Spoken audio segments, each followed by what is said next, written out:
সবাইকে জানাই ছট পুজোর অনেক শুভেচ্ছা। ছট পুজো উপলক্ষে কিন্তু আজকে আমার মিনি কিচেনে হচ্ছে ঠেকুয়ার রেসিপি। সেই জন্য আজকে মিনি কিচেনটা দেখো আমি খুব সুন্দরভাবে সাজিয়েছি আম পাতা ফুল দিয়ে, তার সাথে কিন্তু আমি একধারে করেছি রঙ্গোলি।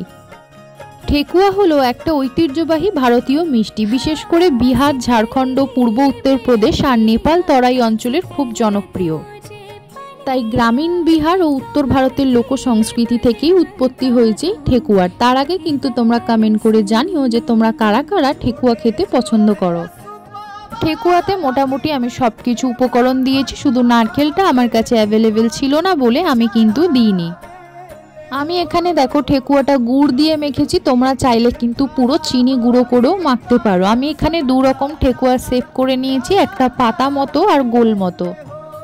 তারপরে তেলে কিন্তু ফ্রাই করে নিলেই তৈরি হয়ে যাবে ঠেকুয়া। তো আজকের এই ঠেকুয়ার ভিডিওটা তোমাদের কেমন লাগলো অবশ্যই কিন্তু কমেন্ট করে জানিও। ভালো লাগলে একটা লাইক করে দিও আর প্রত্যেকবারের মতো সাবস্ক্রাইব করে আমার পাশে থেকো। শুভ ছট পুজো।